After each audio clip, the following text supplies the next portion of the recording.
আল্লাহ আমার রব, এই রবি আমার সব। দামে দামে তুন মনে তারি অনুভব। তোমার দুনিয়াতে আমি যেদিকে তাকাই, অথই নিয়ামতে ডুবে আছি সবাই। পাক পাখালির গানে শুনি তসবি কলরব, তসবি কলরব। আল্লাহ আমার রব, এই রবি আমার সব। আসসালামু আলাইকুম, আলহামদুলিল্লাহ, আসসালাতু ওয়াসসালাম আলা রাসূলিল্লাহ। প্রিয় দর্শক, আপনারা যারা দেশে আছেন প্রবাসে, সবাইকে জানাই অনেক অনেক প্রীতি ও শুভেচ্ছা। শুরু হলো অ্যান্টিবায়োজিত এবং লাভ হলো নিবেদিত অনুষ্ঠান আপনার জিজ্ঞাসা। আপনাদের সাথে আছি আমি জাইনুল আবেদিন আজাদ, আর আপনাদের মনে জায়গা প্রশ্নের জিজ্ঞাসার জবাব দিচ্ছেন বিশিষ্ট আলেম ডক্টর মোহাম্মদ সাইফুল্লাহ। আসসালামু আলাইকুম ওরহমতুল্লাহি ওবারাকাতুহু। প্রিয় দর্শক, চলুন তাহলে জিজ্ঞাসার জগতে। শুরুতে একটি ইমেল, এটি পাঠিয়েছেন জামালপুর থেকে আবুল কাশেম। লিখেছেন, স্বামী স্ত্রীর পাশাপাশি দাঁড়িয়ে সুন্নাত অথবা নফল সালাত আদায় করা যাবে কি? না, জায়েজ কিছুই নয়, পড়তে পারবেন। কিন্তু যদি ফরজ সালাতের জামাত হয় তাহলে অবশ্যই স্ত্রী পেছনে দাঁড়াবে, জামাতের ক্ষেত্রে পেছনে দাঁড়াবে। কিন্তু এমনি নিজেরা সালাত আদায় করতেছে নফল সালাত, সেক্ষেত্রে পাশাপাশি দাঁড়িয়ে সালাত আদায় করতে কোনো ধরনের বাধা বা নিষিদ্ধ কিছুই নেই। আমরা জানলাম। প্রিয় দর্শক আরও লিখেছেন, স্বামী স্ত্রী জামাতে সালাত আদায় করলে 27 গুণ বেশি নেকি পাওয়া যাবে কি? না, এই জামাতের জন্য 27 গুণের কথা হাদিস দ্বারা সাব্যস্ত হয়নি। প্রথম কথা হচ্ছে, এই জামাত এটি স্বীকৃত কোনো জামাত নয়। জামাত যেটাকে বলা হয় থাকে স্বীকৃত কোনো জামাত নয়, জামাত হচ্ছে মসজিদে হবে। সুতরাং ঘরের মধ্যে এই জামাত শুধুমাত্র আসহাবুল আজারদের জন্য। আসহাবুল আজার কাদেরকে বলা হয় থাকে? যে সমস্ত লোকদের ওজর রয়েছে, মানে যে সমস্ত লোকদের কোনো ধরনের সমস্যা রয়েছে, যে সমস্যা ইসলামী শরীয়ত কনসিডার করেছে, সেই সমস্যার কারণে তারা জামাতে অংশগ্রহণ করতে পারবে না, সেই ক্ষেত্রে তারা ঘরে জামাতে সালাত আদায় করবে। সুতরাং প্রশ্নই আসে না যে এর মাধ্যমে 27 গুণ অথবা 25 গুণের যে ফজিলতের বিষয়টি এসেছে জামাতের, সেটি ঘরে পাওয়া যাবে। জি, তো একাকী আদায়ের চেয়েতে ঘরে জামাতে পড়লে কি এটা আজকা উত্তম হবে, কোন সন্দেহ বেশি সওয়াব বেশি পাওয়া যেতে পারে? এর হাদিসের মধ্যে রয়েছে আজকা, এটা হলো উত্তম। উত্তম দ্বারা বুঝেছে যে এটা ফজিলত বেশি হবে, কোন সন্দেহ নেই। আমরা পার্থক্যটা উপলব্ধি করলাম। প্রিয় দর্শক আরও লিখেছেন, আমাদের এলাকায় কাউকে দাওয়াত দিয়ে খাওয়ালে খাওয়ার পর তাকে হাদিয়া দেওয়া হয়, এই প্রচলন কি শরিয়ত সম্মত? এটা নাজায়েজ বা নিষিদ্ধ কোনো বিষয় নয়। কিন্তু হাদিয়া উপহার, হাদিয়া যে কোনো সময় দেওয়া জায়েজ রয়েছে। আর হাদিয়ার মাধ্যমে ইসলামী শরীয়ত নির্দেশনা দিয়েছে সেটা হলো এই পরস্পর এর মধ্যে ভালোবাসার সৃষ্টি হয় এবং এটা ঈমানের একটি দাবি। ফলে নবী সাল্লাল্লাহু আলাইহি ওয়াসাল্লাম বলেছেন যে তোমরা ততক্ষণ পর্যন্ত জান্নাতেই প্রবেশ করতে পারবে না হাত্তা তুমিনু, যতক্ষণ পর্যন্ত তোমরা ঈমানের মানে উত্তীর্ণ হতে পারবে না। প্রকৃত ঈমানের যে দাবি রয়েছে, সে দাবি যদি পূরণ করতে হয় অবশ্যই আমাদেরকে প্রথমেই এই জিনিসগুলো জানতে হবে। তখন রাসূলুল্লাহ সাল্লাল্লাহু আলাইহি ওয়াসাল্লাম বললেন যে তোমরা ঈমানদার হতে হলে তোমাদের পরস্পরের মধ্যে মানে অন্তরগুলোকে পরস্পরের ভালোবাসা দিয়ে পূর্ণ করতে হবে, ভালোবাসা থাকতে হবে, সম্প্রীতি থাকতে হবে। শুধু বিদ্বেষ অন্তরের মধ্যে বহন করবেন, ঘৃণা বহন করবেন, একজনের প্রতি মানে আপনার একটা বিদ্বেষ থাকবে, মানে আত্মীয় স্বজনদের প্রতি দুর্ব্যবহার, পরিবার পরিজনের প্রতি আচরণ খারাপ, এই সবগুলো ঈমানের পরিপন্থী কাজ। এটা খেয়াল রাখতে হবে। যে নবী সাল্লাল্লাহু আলাইহি হাদিস থেকে বোঝা যাচ্ছে, আওয়ালা আদুল্লুকুম আলা শাইইন ইযা ফাআলতুম তাহাব্বাবতুম ফীমা বাইনাকুম। আল্লাহ নবী সাল্লাল্লাহু আলাইহি ওয়াসাল্লাম বলেন, আওয়ালা আদুল্লুকুম, তোমাদেরকে কি এমন একটি কাজের কথা সন্ধান দেব না, এমন একটি কাজ সম্পর্কে তোমাদেরকে বলবো না, যদি তোমরা সেই কাজটি করো তাহলে তাহাব্বাবতুম ফীমা বাইনাকুম, তোমাদের পরস্পরের মধ্যে ভালোবাসা তৈরি হবে। সেই নবী সাল্লাল্লাহু আলাইহি ওয়াসাল্লাম বলে দিয়েছেন যে সে ভালোবাসা তৈরির বিষয়টি হয় তাকে পরস্পরের মধ্যে সালাম বিনিময়ের মাধ্যমে। আরেকটি নবী সাল্লাল্লাহু আলাইহি ওয়াসাল্লাম বলে দিয়েছেন যে তাহাদাউ তাহাব্বু, তোমরা পরস্পরের হাদিয়া বিনিময় করো, তাহলে তোমাদের মধ্যে ভালোবাসা তৈরি হবে। তাহলে ভালোবাসা তৈরির মানে ভালোবাসা কিভাবে হয়, পারস্পরিক ভালোবাসাটা কীভাবে সৃষ্টি হয়, এই ব্যাপারে নবী সাল্লাল্লাহু আলাইহি ওয়াসাল্লামের নির্দেশনা আছে। সেই নির্দেশনার মধ্যে একটি হচ্ছে হাদিয়া। ফলে নবী সাল্লাল্লাহু আলাইহি ওয়াসাল্লাম উম্মতের কোনো ব্যক্তি যদি একেবারে নগণ্য হাদিয়াও দিতেন নবী সাল্লাল্লাহু আলাইহি ওয়াসাল্লামকে, সেটা যদি ছাগলের সামনের রানের অংশ, সামান্য গোশত আছে যেগুলো, এগুলোও দিতেন নবী সাল্লাল্লাহু আলাইহি ওয়াসাল্লামকে, নবী সাল্লাল্লাহু আলাইহি ওয়াসাল্লাম গ্রহণ করতেন, হাদিয়া অ্যাকসেপ্ট করতেন, মর্যাদা দিতেন, এবং হাদিয়ার এগেনিস্টে নবী সাল্লাল্লাহু আলাইহি ওয়াসাল্লাম আরও তাকে কিছু দেওয়ার জন্য, মানে তাকে এর বিনিময় হিসেবে নবী সাল্লাল্লাহু আলাইহি ওয়াসাল্লাম কিছু দেওয়ার জন্য চেষ্টা করতেন। না পেলে নবী সাল্লাল্লাহু আলাইহি ওয়াসাল্লাম তার জন্য দোয়া করতেন অন্ততপক্ষে, জাযাকুমুল্লাহু খাইরান, যে আল্লাহ তাআলা তোমাকে উত্তম জাযা দান করুন, এভাবে নবী সাল্লাল্লাহু আলাইহি ওয়াসাল্লাম দোয়া করতেন। তাই এখানে খেয়াল রাখতে হবে যে বিষয়টি, সেটা হচ্ছে এই হাদিয়া বিনিময় কিন্তু ইসলামী শরীয়তের মধ্যে সুন্নাহ। কিন্তু এক্ষেত্রে হাদিয়াকে মানে এটাকে সোশ্যাল বাধ্যতামূলক বিষয়ে, অব্লিগেটরি সাবজেক্টে পরিণত করা। যেমন দেখা যায় বিয়েতে যাচ্ছেন, আপনি হাদিয়া না দিলে মনে হয় যেন আপনি মানে কেন জানি মানে বড় ধরনের একটা অপরাধী ভাব। আর হাদিয়ার জন্য সেখানে দেখা যাচ্ছে যে একটা দপ্তর করা হয় বিয়ের মধ্যে, অনেক বিয়েতে এরকম দেখেছি, তালিকা করা হয়, একটা দপ্তর তৈরি করা হয়, যে দপ্তরের মধ্যে মানে হাদিয়াকে আনলো না আনলো, তারপরে কত টাকা দিলেও বা না দিলেও ইত্যাদি, এগুলো হ্যাঁ রাখা হয় থাকে। এটা এই কাজের মাধ্যমে আসলে এটা সামাজিক কুসংস্কার, এটা সামাজিক কুসংস্কার। হাদিয়াকে কোনোভাবেই বাধ্যতামূলক করে নেবেন না, কোনোভাবেই প্রথায় পরিণত করে নেবেন না, বিধানে পরিণত করে নেবেন না, তাহলে এটা কিন্তু সুন্নাহ পরিপন্থী হয়ে যাবে, কোনো সন্দেহ নেই।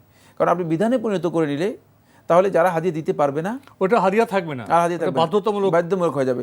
আর যারা হাদিয়া দিতে পারবে না তাদের সাথে আপনার সম্পর্ক নষ্ট হয়ে যাবে, তাদের সাথে আপনার সম্পর্ক নষ্ট হয়ে যাবে। আর ইসলাম এটা চায় নেই। যারা হাদিয়া দিতে পারবে তারা হাদিয়া দিবে, যারা হাদিয়া দিতে পারবে না তারা হাদিয়া দিবে না। সেটাকে কিন্তু বাধ্যতামূলক বিধানে পরিণত করা এটি জায়েজ নেই, এটা খেয়াল রাখতে হবে। আসলে যে বিষয়ে আপনি কথা বললেন এটা এতটাই গুরুত্বপূর্ণ।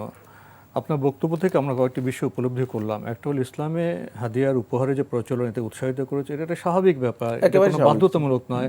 সামর্থ্য অনুযায়ী কখনো দিলেন কখনো দিলেন না, এটা আমাদের সম্প্রীতি বাড়ে। আর যেটা আপনি বললেন, আমাদের সমাজে অনেক ক্ষেত্রে দেখা যায় হাদিয়াটাকে এটা একটা বাধ্যতামূলক বিষয় শুধু নয়, এটাকে বোঝার মতো নির্দিষ্ট করা হয়। বিশেষ করে যারা আপনার মেয়ে পক্ষের লোক, মেয়ের বাবা ইত্যাদি, যখন দাওয়াত দেওয়া হয় যায়, তখন বলা হয় আমার কিন্তু অন্য অন্য ব্যয়বেনরা আসবে, বুঝছেন তো, এটা ইলিশের মৌসুম, এটা সেই, মানে এইভাবে এমন একটা ফিরিস্তি দেওয়া হয়। এটা আমার প্রত্যক্ষ অনেক উদাহরণ আমাদের সামনে এসছে সমস্যা হিসেবে। তখন সে ভদ্রলোকে মুখটা চুপসে যায় এবং সে বলে আমি একটু এখন অসুস্থ আছি, আমি একটু পরে আসব। এখন অনেক জায়গায় দেখা যায়, গ্রাম অঞ্চলে বেশি, শহরে হয়, যে হাদিয়ার নামে এটা এমন একটা বার্ডেন করে দেওয়া হয় বিভিন্ন পক্ষকে, বিশেষ করে মেয়ে পক্ষের লোকদেরকে। তখন এটা মনে হয় তারপর জুলুম করা হচ্ছে। এই বিষয়টাকে কীভাবে বিশ্লেষণ করবে? ধন্যবাদ। আমি এখানে দুইটি শব্দ বলবো। একটা হচ্ছে মাশরুত যদি হয়, মানে হাদিয়াটাকে যদি শর্ত করে দেওয়া হয়, অথবা হচ্ছে মাতলুব, যদি হাদিয়াটাকে মানে মানে চাওয়া হয়, আর একটা কন্ডিশন করে দেওয়া হয়, শর্ত করে দেওয়া হয়, দুই অবস্থায় হাদিয়া আর হাদিয়ার মানে থাকবে না। এটা হাদিয়ার মান থেকে ইসলামী শরীয়তের মধ্যে এটার মান হয়ে যাবে দুতা। এটা আরবি শব্দ হচ্ছে দৌতা, এটা আরেক শব্দ, আরেক মানে চলে যাবে। মানে সেইটা হচ্ছে আপনি কারো কাছে মাসআলা করলেন, কোনো কিছু চাইলেন অন্যায়ভাবে। আর এই বিষয়গুলোকে বাংলাতে বোঝানোর জন্য অনেক সময় যৌতুক শব্দ ব্যবহার করা হয় থাকে, অনেক সময় আরও অন্যান্য শব্দ ব্যবহার করা থাকে, সমস্ত শব্দ হয়তো এই মুহূর্তে মনে আসছে না। যাই হোক, মানে এই কাজগুলো একেবারেই হারাম, নিষিদ্ধ। এগুলোর মাধ্যমে ভালোবাসাও তৈরি হবে না, বরং এগুলোর মাধ্যমে একটা সম্পর্ক নষ্ট হবে। এমনকি এগুলোর কারণেই আমাদের সমাজের মধ্যে বর্তমানে অনেক সংসার, অনেক পরিবার, অনেক দাম্পত্য জীবনের বড় ধরনের অশান্তি নেমে আসতেছে। সুতরাং এটা কিন্তু হাদিয়ার মধ্যে, এটাকে কেউ যদি বলে থাকেন হাদিয়া, আমি মনে করবো যে না, এটা হাদিয়া নয়। কোন জিনিসটি হাদিয়া আর কোন জিনিসটি হাদিয়া নয়, এই বিষয়টিও আমাদেরকে স্পষ্ট করে বোঝার চেষ্টা করতে হবে। এটা অন্য কোনো মাসালা, যেহেতু আমাদের এই মাসালার সাথে জড়িত নয়, আমরা এই জন্য এখানে বলবো না, কিন্তু জেনে নেওয়া উচিত, মানে কোনটা আসলে হাদিয়া হবে, কোনটা হাদিয়া হবে না।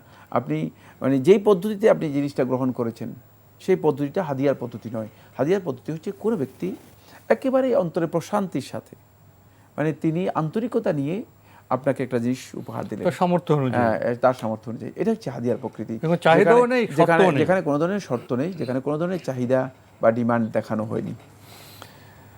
আমাদের হাতে একটি ইমেইল, এটি পাঠিয়েছেন মীরা মিয়াদ, লিখেছেন, আমি বরিশাল থেকে প্রশ্ন করছি, আমি আগের থেকে নামাজ আরও সুন্দরভাবে আদায় করি, আমি আগের থেকে পাপ করা ছেড়ে দিয়েছি কিন্তু একেবারে পাপ মুক্ত হয়নি, আমার সালাত কি কবুল হয়?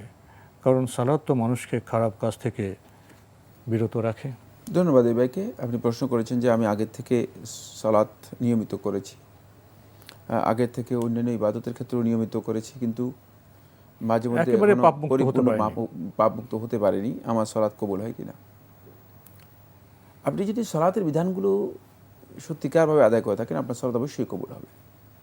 আর বাকি পরিপূর্ণ পাপ মুক্ত হওয়ার বিষয়টি, এটা মানুষের জন্য কঠিন বিষয়। আপনি যে জিনিসটা মানে উল্লেখ করেছেন বা জানতে চেয়েছেন, সেটা হচ্ছে একেবারে নিষ্কলুষ হয়ে যাওয়া, একেবারেই পাপাচার থেকে, অপরাধ থেকে, গুনাহ থেকে নির্মল হয়ে যাওয়া। এটা মানুষের জন্য সম্ভব না। মানুষের প্রকৃতির সাথে এটা কোনোভাবেই সামঞ্জস্যপূর্ণ। তাহলে তার তওবার সুযোগ থাকতো না। এখানে মানে এই ধরনের অপরাধ আল্লাহ রাব্বুল আলামিন বান্দাদেরকে দিয়ে করাবেন, মানে এই অপরাধ করাবেন কেন? কারণ বান্দাদের ক্ষমা প্রার্থনার বিষয়টি আল্লাহ তাআলা খুব বেশি পছন্দ করেন। আল্লাহ তাআলার কাছে যে ইবাদতটি সবচেয়ে বেশি পছন্দের, যে ইবাদতের কারণে আল্লাহ সুবহানাহু ওয়া তাআলা মানে আনন্দিত হন।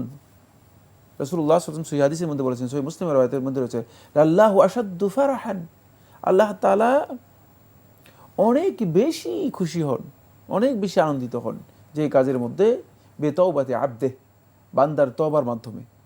সুতরাং এই কাজটাকে আল্লাহ রাব্বুল আলামিন কীভাবে মিটিয়ে দিবেন? যদি মানুষ গুনাহ না করে তাহলে তো এটা উঠেই যাবে।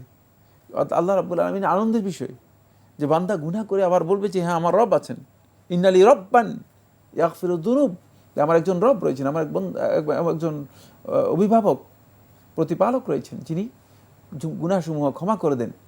আল্লাহুম্মা গফিরলি, তারপর বলেন আল্লাহ আমাকে ক্ষমা করে দিন, তারপরে ফাগাফার আল্লাহু লাহু, আল্লাহ তাআলা তার গুনাহ ক্ষমা করে দিবেন, রাসূলুল্লাহ সাল্লাল্লাহু আলাইহি ওয়াসাল্লাম হাদিসের মধ্যে বলেছেন। সুতরাং এই ইস্তিগফারের জন্য, এই ক্ষমার জন্য আল্লাহ সুবহানাহু ওয়া তাআলা বান্দাদেরকে গুনাহমুক্ত করবেন না, বান্দারা গুনাহমুক্ত হয়ে যাবে না।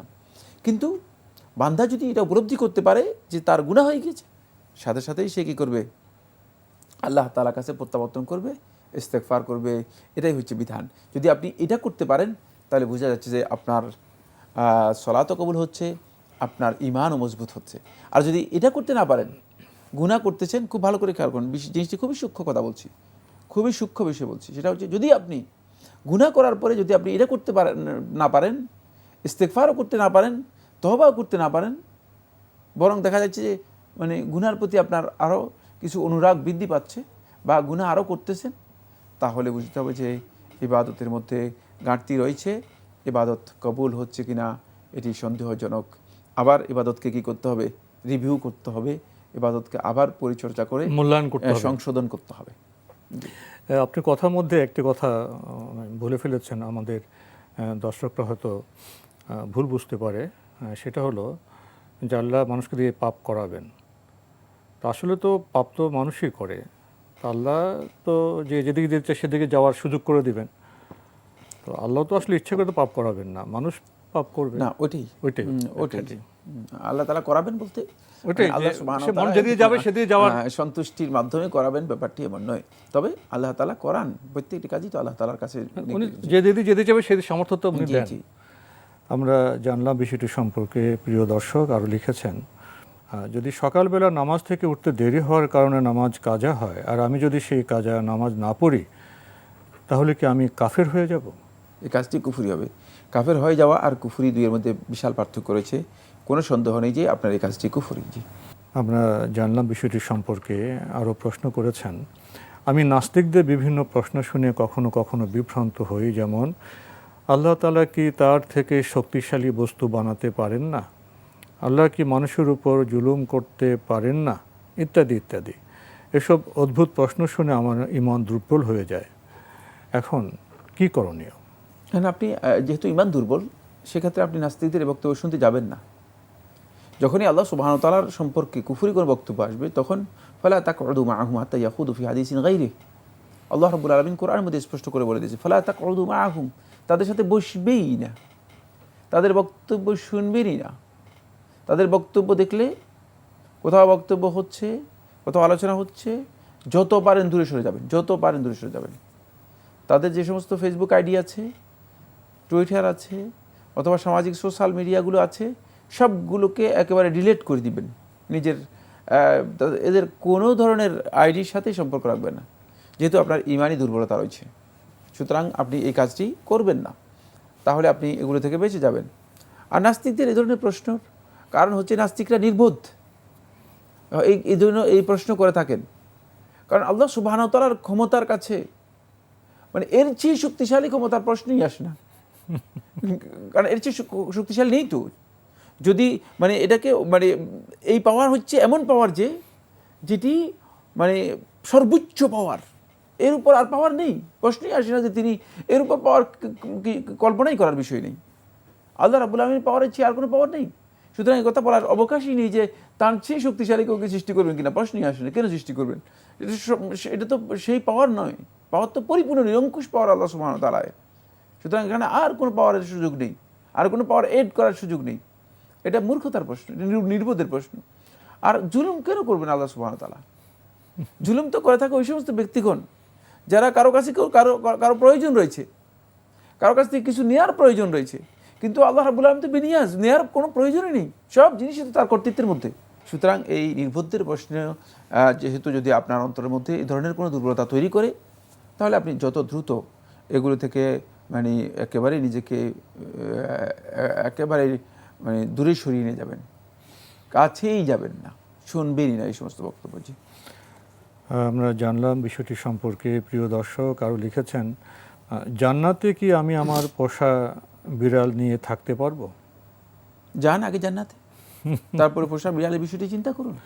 জান্নাতীদেরকে আল্লাহ সুবহানাহু ওয়া তাআলা জান্নাতের মধ্যে সব কিছু দিবেন, কোনো কিছুই আল্লাহ সুবহানাহু ওয়া তাআলা ঘাটতি করবেন না, সব কিছু দিবেন। এটা হচ্ছে আল্লাহ তাআলার আয়োজন, মানে আপ্যায়ন এবং আয়োজন।